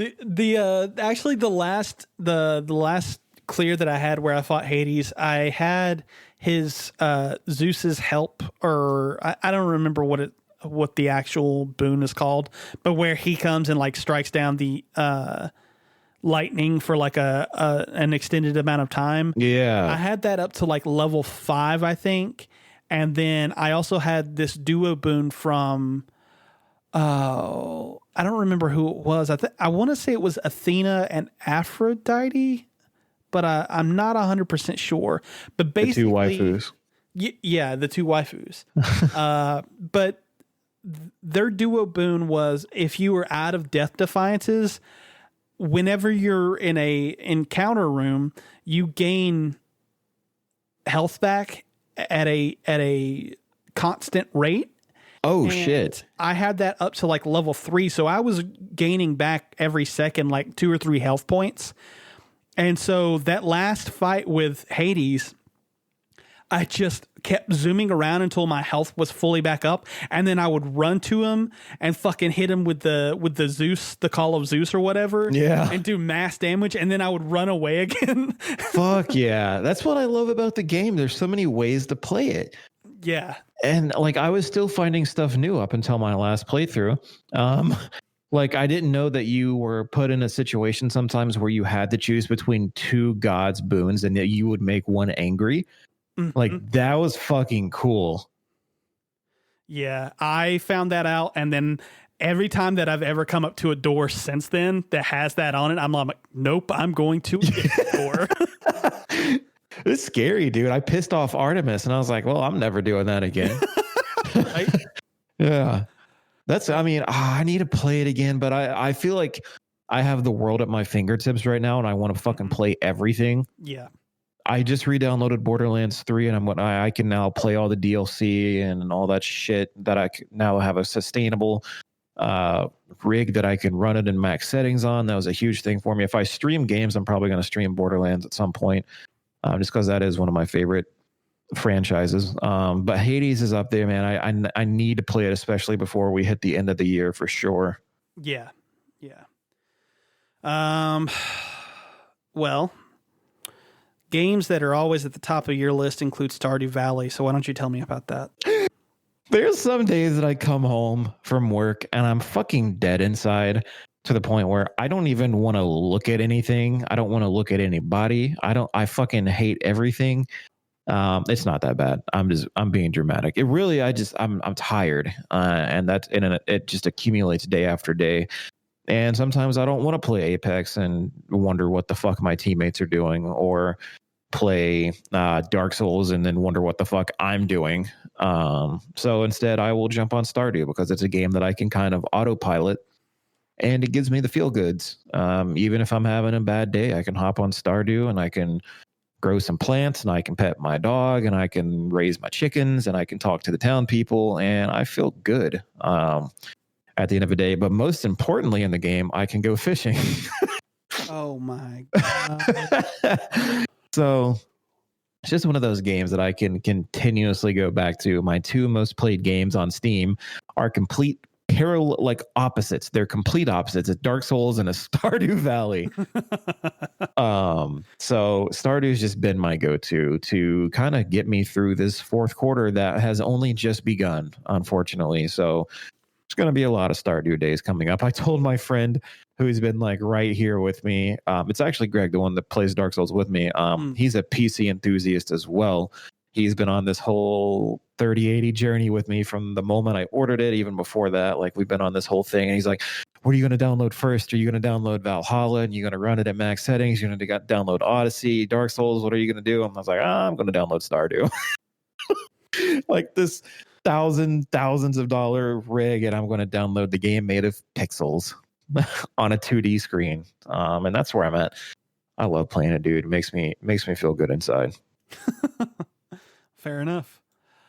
All right. Well, the last game that I've got on mine, I'm going to keep this one rather brief too, because I've only put maybe 2 hours into it. I've never even heard of it. Oh, really? Okay. Well, it's a little turn-based RPG, tactical RPG called Eichenfell. And it is really a love letter, I think, to the RPG games of like the Days of Yore. Yeah. But basically you play as, I think her name is Marit. I'm not entirely sure how to say it, because there is no voice acting in the game. So I could be saying that completely wrong, and I hope I'm not. But you play as this little redheaded girl named Marit, and she goes to this school of magic called Eichenfell to find her sister.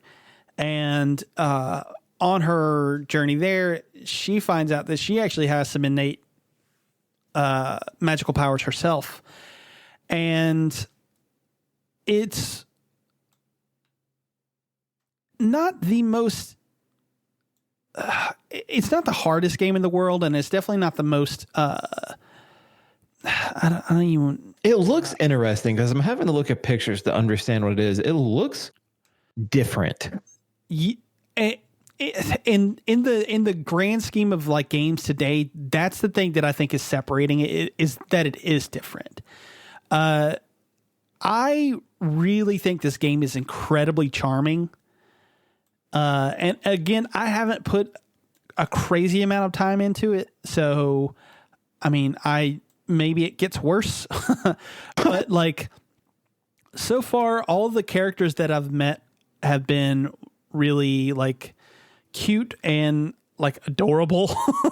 Like even the first enemy that you end up fighting in the game is these trio of ghosts who, when you find out that Marit has her powers, they are like, oh, what the fuck is going on?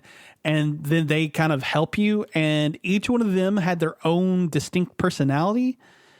And then there was a couple, what was his name? Ibn and Iban, maybe. And I forget the other person's name. I just fought them last night, and they came across as like, Ibn was this guy who was like, oh, I'm such a powerful wizard and I'm looking for whatever. And then you get into a battle with him and his magic spells don't do shit. And you beat his ass really quickly. And he's like, oh yes, I was just taking it easy on you, sort of thing. I don't know. All the interactions I've had with any of the characters have been really like I said, charming. And the battle system is kind of cool. It takes the tactical thing where, like, you know, you have to move around a sort of grid-based system to avoid attacks or get into a range of attacks.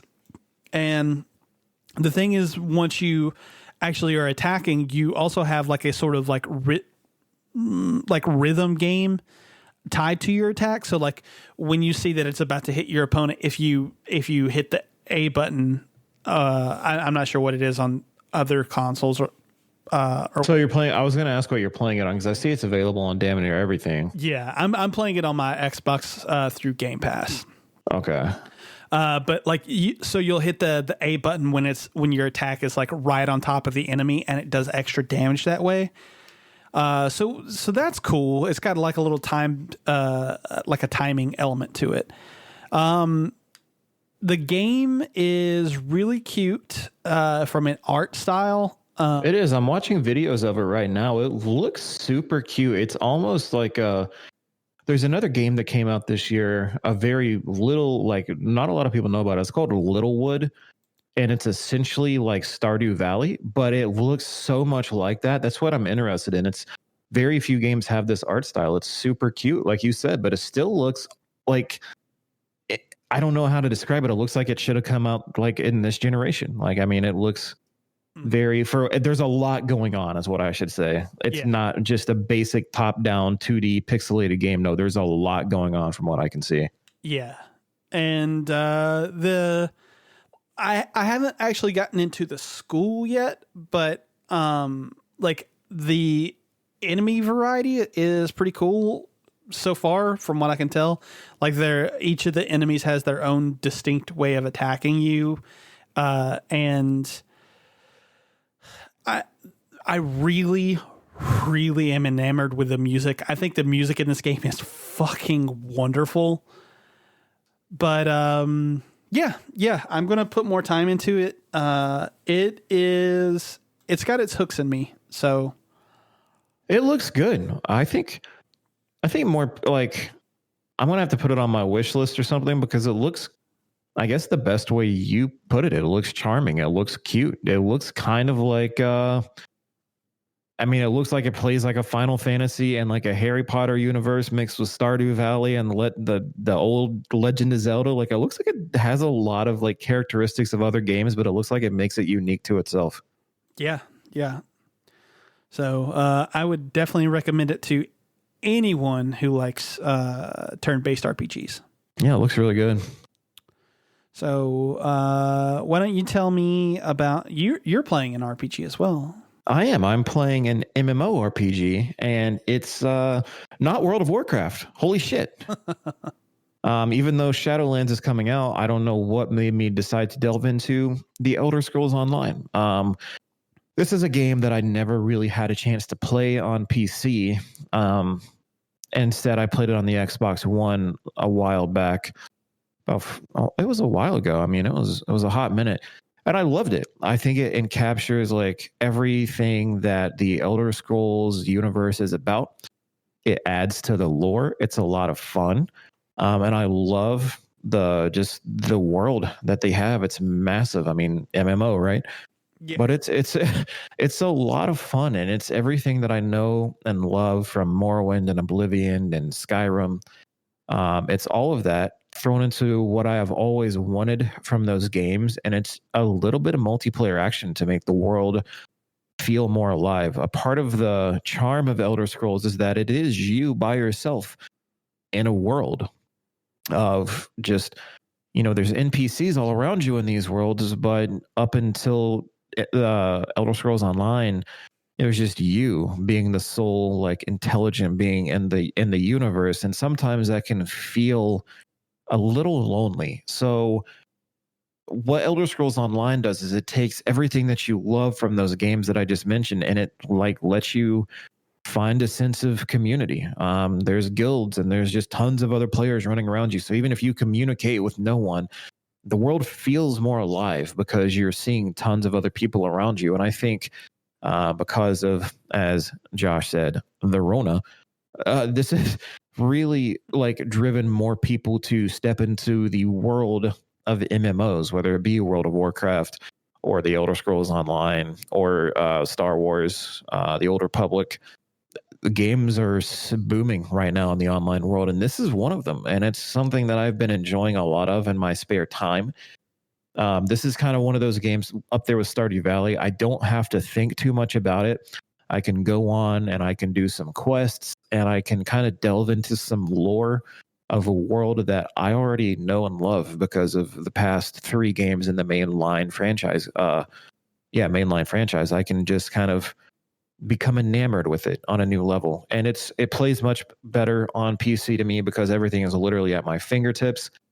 The world moves more freely and like open, and it's running beautifully. I don't know if it's on the new consoles or not, but if it is, I'd take advantage of it on there too, because it's gonna blow you away. Like the graphics aren't like, oh my god, but some of the environments that you come across, and like the sun rays shining through the trees and stuff like that. I mean, it still has moments where it's gonna make you take a moment to just take in everything around you. It's beautiful in its own right, in both the gameplay, the story, the people you'll meet, and the environments. It's a lot of fun.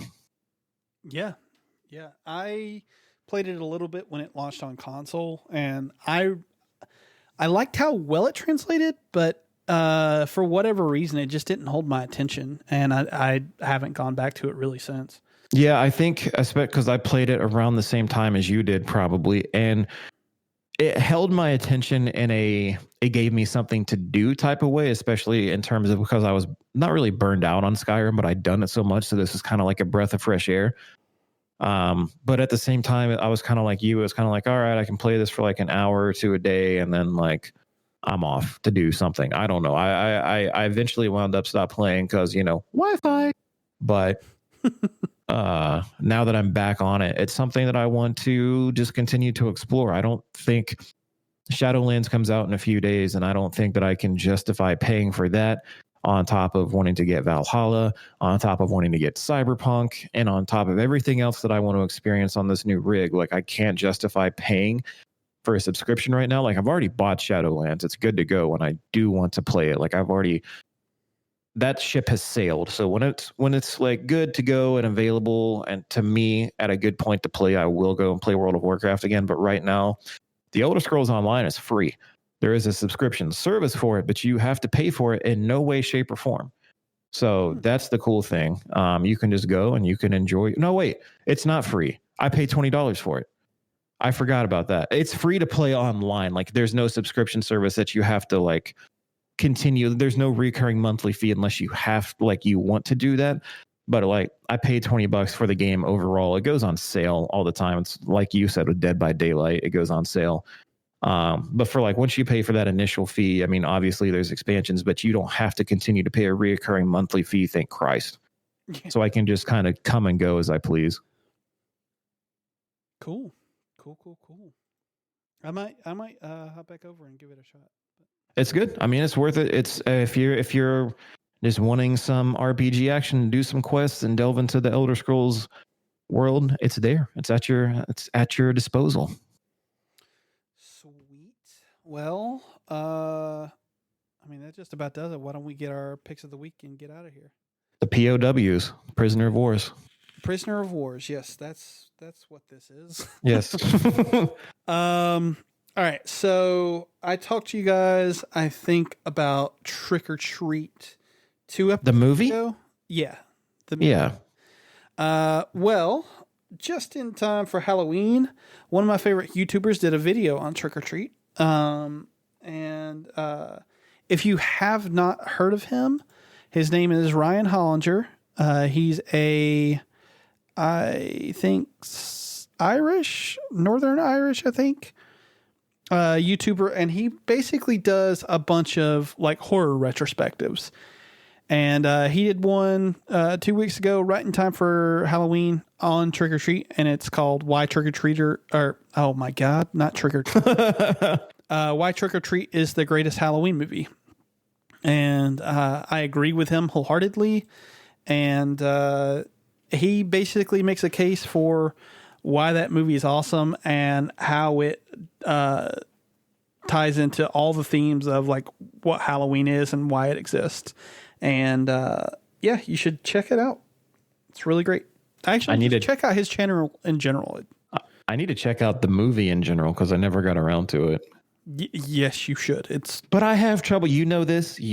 I'm doing good to even watch the Ghibli movies. It's hard for me to watch anything. That's true. But at least it's on my list of things to watch. But what I do watch is Twitch. Every single day of my life, I watch Twitch. I don't know how it's so easy for me to do that. And this is going to be the recurring theme for me, I feel like, because I mean, it might get boring after a while, but I can probably have a new pick of the week every week for people to check out on Twitch. And this motherfucker is named the Happy Hob. So _happy_hob. He's very well known. The other two that I've mentioned on here are not, which was Dino Senegale and Lee XP. The Happy Hob is the one who, I'm going to say, inspires people like Dino Senegale to do the runs that they do. He is the world's first to complete Dark Souls 1, 2, and 3 hitless without taking any damage. He was the very first one to do that. He averages around 2,000 to 4,000 viewers per stream.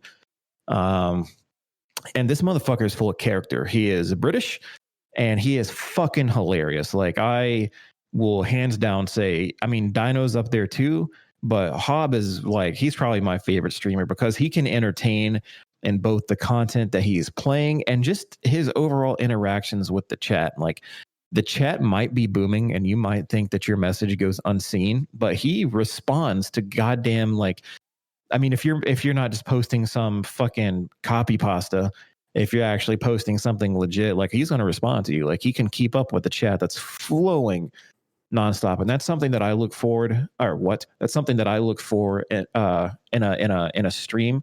I want to see a streamer that can connect with the chat. I don't really just want to watch someone staring at a screen playing fucking whatever game and you just hear. Like, I don't want to fucking do that. I want to have someone engaging, and he does it, and he is fucking hilarious. And at the time of recording this, he is going for 12 completed runs by the end of the year. He's at 6 of 12. When I say completed runs, these are hitless runs. So right now he's doing Sekiro. So Sekiro, he's doing perfect parry, no hit run. Like, he cannot miss a parry. He cannot take any damage. So he's currently doing that. He just did Resident Evil 2 without taking a single bit of damage.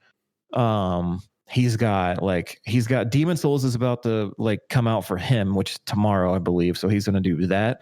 But also by the end of the year, he has to do the God Run 2, which consists of Demon Souls, Dark Souls 1, 2, 3, Bloodborne, and Sekiro. All 6 games. He has to do that by the end of the year. I think that's it. So all 12 runs. If he doesn't complete these 12 runs, he's shaving his head and he's shaving his eyebrows off. Oh, so, gosh. Yep. It's fucking entertaining, and he makes it entertaining. It's someone that you would look forward to going back to every single day and watching. So I highly recommend checking him out. Very cool. Very cool. All right. Well, that was our show. We hope that you enjoyed it. I think I have been really bad about social media, but I am actively trying to get better. So in the meantime, you can keep up with my fairly terrible antics, or not mine, but the show's on Twitter at Pixels Hunting and on Instagram at Hunting Pixels CB. I personally am on Twitter at the BebopMan182 and on Instagram at BebopMan182. Dylan is on Twitter at OMDizzy, on Instagram at OMDizzy, and on YouTube at OMDizzy. Excuse me. That is right. And my other Instagram is at OMDizzyTV. Oh, yeah. And the Instagram for his YouTube channel is OMDizzyTV. In just since we're talking about that, I've stopped content for now because I'm focusing on getting my stream set up, but streaming will be my main source of content. I will still post stuff on YouTube once I'm established, but I have taken a small break to get this whole shit set up. So that's why I've stopped my content. Yeah, I had noticed I wasn't getting the notifications, but hey, thanks for subbing. Oh, I've been subbed. I was like, I know, I'm just saying thanks. Aw, I'm really a dom, so it works out. Oh God. Horny Dylan is back. Almost 30. Austin, who is not here with us today, you can find Rest him in peace. Big Papa Plays. Poor Austin is dead. We have killed him in a sacrifice to the gaming gods so I could get my Series X. And it worked. Yeah, he's at Twitter at Big Papa Plays. He's on Instagram at Big Papa Stevens _, and his YouTube channel is Big Papa Plays. So go check all those things out. Like I said, I've been really bad about the social media, but I talked with someone the other day about the best way to do the social media, and his advice was just to get on a schedule. So that's what I'm going to do. I'm going to dedicate at least an hour of my day every day, if not more, to making sure that I have something to get ready to go on all of our platforms for the show specifically. And hopefully that will segue into a YouTube channel that I hope to start for us here in the coming months, where we'll be able to take breakout clips from the show and stuff like that. But we'll get to that when we can. In the meantime, it's been great that everyone has listened to us. If you don't mind, if you want to help see the show grow and get a bigger audience, text a friend about us. Shoot them a link. Tell them that we are great and that they should listen to us. If you don't think that we're great, well, it's okay to be wrong. I am sorry. Yes. I am sorry that you were wrong about everything in your life. No, I'm just kidding. No, he's not. But yeah, that's it. That'll do it for us. And we will catch you next week. Goodbye. Goodbye.